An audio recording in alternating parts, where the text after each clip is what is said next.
గత 3-4 రోజుల నుంచి గత వారం రోజులుగా జరుగుతున్న పరిణామాలు చూస్తే మనం తెలంగాణలో ఎవరిని ఇన్స్పిరేషన్ తీసుకోవాలని భయం వేస్తుంది. ఎవరైతే మేధావులు, ఎవరైతే మంచి విశ్లేషకులు, ఎవరైతే యువతకి ఒక మార్గదర్శకులు అనే వాళ్ళే ఇలా మాట్లాడుతుంటే నేను తప్పు చేశానా, వీళ్ళని ఇంకొక లెవెల్లో ఊహించుకున్నాను అనుకున్నాను. ఎందుకో కొంచెం బాధ కూడా అనిపించింది. ఈరోజు ఈ ప్రెస్ మీట్ పెట్టడానికి కారణం, ఇది ముగిద్దామా లేదా మీరు డిసైడ్ చేసుకోండి. పాషం యాదగిరి గారు, నేను మిమ్మల్ని ఎప్పుడు కలవలేదు, పేరు మాత్రం విన్నాను, చాలా గొప్పగా విన్నాను. కానీ నిన్న ఫస్ట్ టైం ఈ చూసిన తర్వాత నాకు మిమ్మల్ని గారు అనాలంటే నాకు నా మీద ఏంటి ఈయనేంటి ఇలా మాట్లాడాడు, అసలు ఏంటి ఈయన బ్యాక్గ్రౌండ్ ఏంటి, ఈయన మనస్తత్వం ఏంటి, ఈయన సీనియర్ జర్నలిస్ట్, విశ్లేషకులు, విద్యావేత్త, ఎంతోమంది తెలంగాణ ఉద్యమంలో ఎంతో మందిని చైతన్యవంతులు చేసిన ఆ పెన్ను ఇలా మాట్లాడుతుందా అని కొంచెం బాధేసింది. ఆయన మాట్లాడిన మాటలు మీ ఇంట్లో వాళ్ళకి ఒక్కసారి చూపించండి యాదగిరి గారు, మీ ఇంట్లో వాళ్ళు హర్షిస్తారని చెప్పుకుంటే నేను నిజంగా ఒప్పుకుంటాం.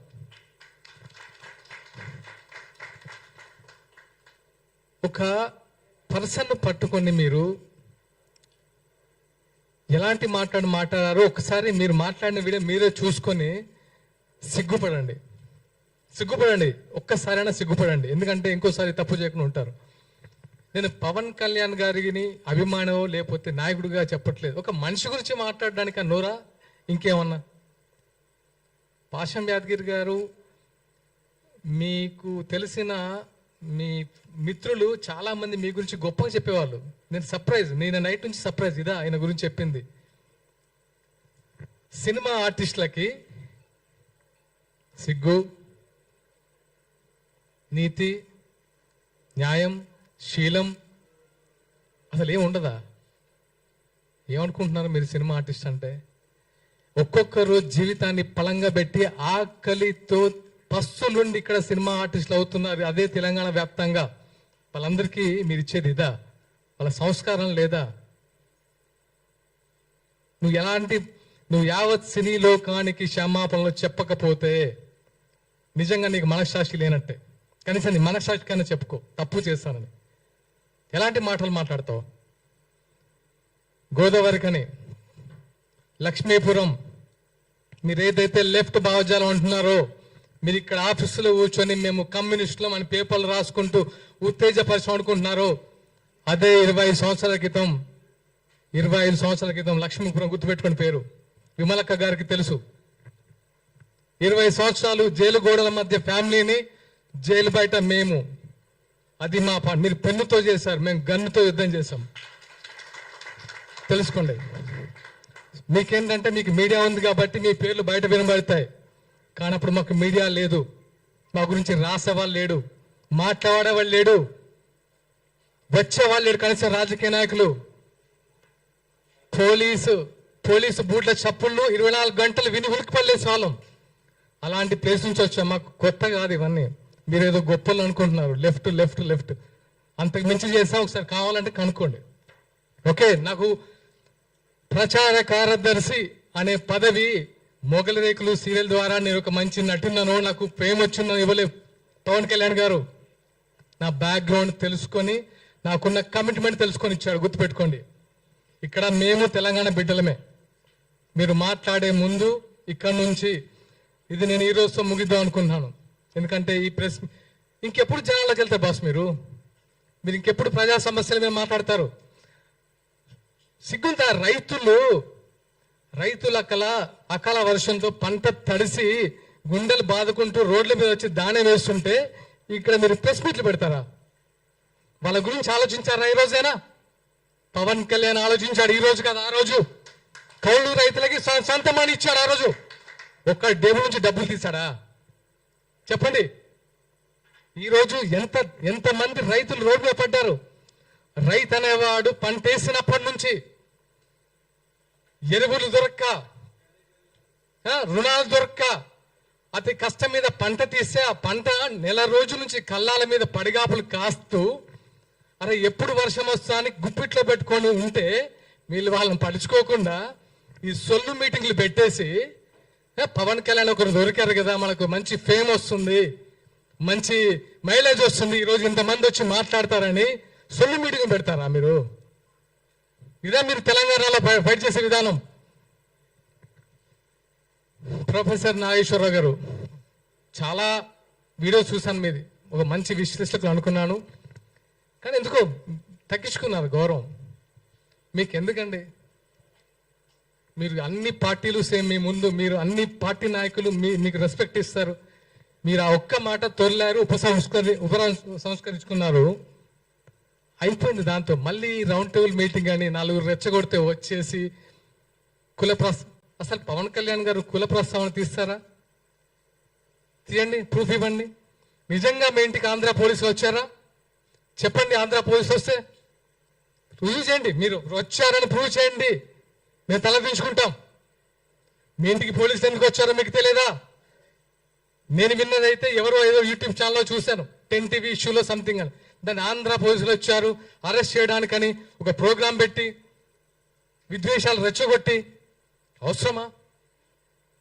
మీరు యువతకు మార్గదర్శకులు అనుకున్నాను, కానీ ఇలా దిగజారుడుతానం చేసి దిగజారడం అంటే నాకు తెలిసి ఇలా ఈ టైంలో యువత కూడా ఇలాంటి చెత్త మాటలు మాట్లాడట్లేదు. సొఫిస్టికేటెడ్గా ఉంటున్నారు, అంబిషియస్గా ఉంటున్నారు. ఏవి నీళ్లు నిధులు జ్ఞాపకాలని 12 సంవత్సరాల తెలంగాణ ఏమైందని ఒకసారి ప్రశ్నించారా? విగ్రహాలు పెడుతున్నారు, ఎన్టీఆర్ విగ్రహం పెడుతున్నారని గొడవ చేస్తున్నారు కదా. టీఆర్ఎస్ హయాంలో చాలా విగ్రహాలు పెట్టారు కదా, అప్పుడు ఎందుకు ప్రశ్నించలేదు? అప్పుడు ఎందుకు నోరు లేవలేదు? అదే స్వయంగా కేటీఆర్ గారి పేరే ఎన్టీఆర్ తారక రామారావు పేరు పెట్టారు, మార్చేస్తారని మార్చారు కదా. ఇది కాదు కదా. సమస్యల మీద ఫైట్ చేయండి. మీరు ఫైట్ చేస్తాం, మేము వస్తాం, మేము వెనుక ఉంటాం, మీ ముందు కాదు, మేము వెనుకుంటాం. అరే ఫైట్ చేస్తున్నారు వీళ్ళు, వెనుక మనం ఉన్నామని. లెఫ్ట్ భావం ఇది కాదు కదా. లెఫ్ట్ భావాలంటే ఇలా తిట్టడాలా? గుర్తుపెట్టుకోండి, మొన్న మున్సిపల్ ఎన్నికల్లో, ఇది గుర్తుపెట్టుకోండి, మున్సిపల్ ఎన్నికల్లో రాష్ట్ర వ్యాప్తంగా జనసేన పోటీ చేసినప్పుడు అన్నీ తిరిగాను.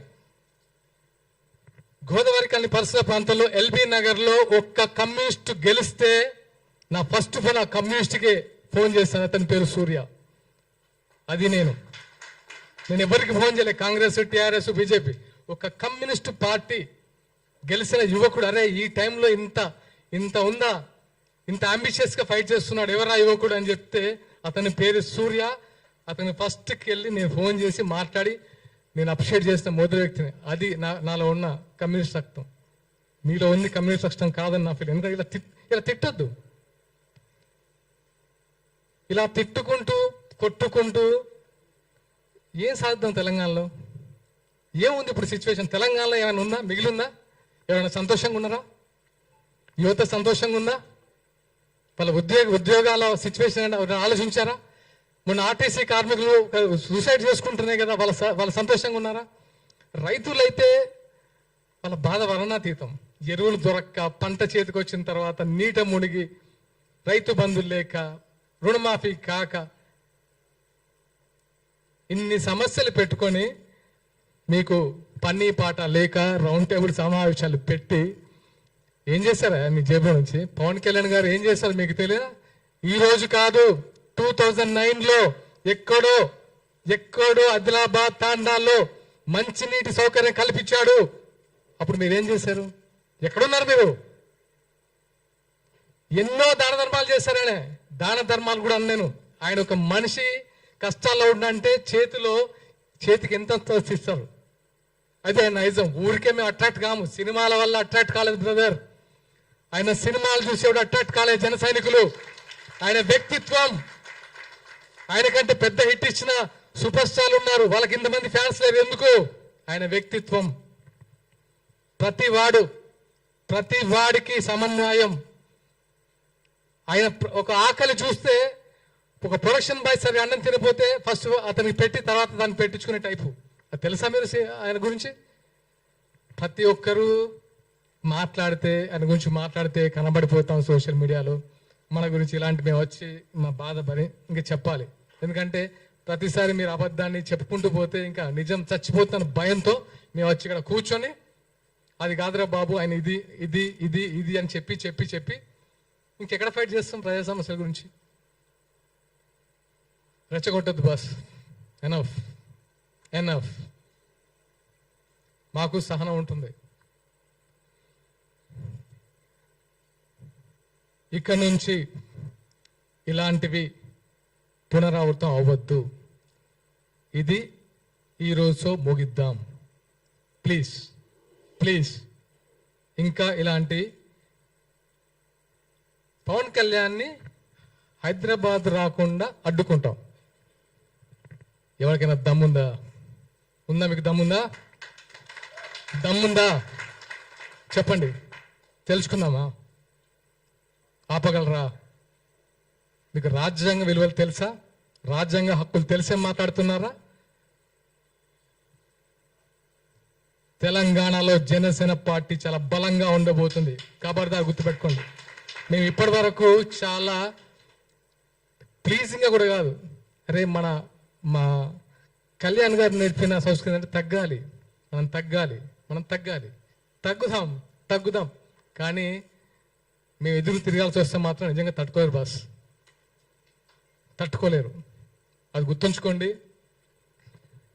మరొకసారి చెప్తున్నాను, విమలక్క గారికి మనస్ఫూర్తిగా థ్యాంక్స్ చెప్తున్నాను. ఎందుకంటే నేను వచ్చేటప్పుడు అమ్మతో మాట్లాడాను. అమ్మ ఏంటిది ఇలాంటి సిచ్యువేషన్ క్రియేట్ అయింది, ఇలా కాదు కదా. తెలంగాణలో మీరందరూ మాకు ఒక మార్గదర్శకులు, మీరే ఇలా మాట్లాడితే మేవరిని మార్గదర్శకంగా తీసుకోవాలి అని అడిగాను. ఆ మంది చిన్న అప్పుడప్పుడు దొలుతుంటాయి, దీన్ని ముగింపు పలకండి అని. అమ్మ మీకు ఇచ్చిన మాట ప్రకారం ఈరోజు నేను ముగిద్దాం అనుకుంటున్నాను, మీరు కూడా దయచేసి ముగించాలని కోరుకుంటున్నాను. అండ్ ముఖ్యంగా మీడియా మిత్రులకి కృతజ్ఞతలు తెలపాలనుకుంటున్నాను. ఎందుకంటే మా భావ ప్రకటన స్వేచ్ఛ కూడా మీరు 10 మందికి చూపించినందుకు మీకు మనస్ఫూర్తిగా కృతజ్ఞతలు. అండ్ జనసేన కార్యకర్తలందరూ నొచ్చుకోకండి. ఎందుకంటే ఇప్పుడు యాదగిరి గారిని నేను కూడా మీరు అన్నట్టు మాట్లాడితే మీకు ఫ్యామిలీ ఉంది, భరించగలరా? ప్రొఫెసర్ నాగేశ్వరరావు గారిని మీరు భరించగలరా మీ ఇంట్లో వాళ్ళు? మరి పవన్ కళ్యాణ్ గారి ఫ్యామిలీ ఎన్నిసార్లు భరించాలి సార్? ఎంతమంది భరించాలి? అక్కడ ఏపీలో వాళ్ళైతే నోరు పెట్టాలని తెలిసిందేగా. ఇంకెంతకాలం భరిస్తాడు ఆయన? ఆయన కూడా సహనం ఉంటుంది కదా. ఇంకానా 3 పెళ్ళిళ్ళు 2 పెళ్ళిళ్ళు ఏంటి బాస్? ఇంకా ప్రపంచంలో ఎవరికి సిచ్యువేషన్స్ వల్ల అవ్వట్లేదా? ఆయన ఏమన్నా రాజ్యాంగ విరుద్ధంగా చేశారా? ఆయన ఏమన్నా హింస పెట్టారా వాళ్ళ వైఫ్స్ని? వాళ్ళే బయటకు వచ్చి ఆయన గురించి గొప్పగా చెప్తారు, మీకు వచ్చే నష్టం ఏంటి?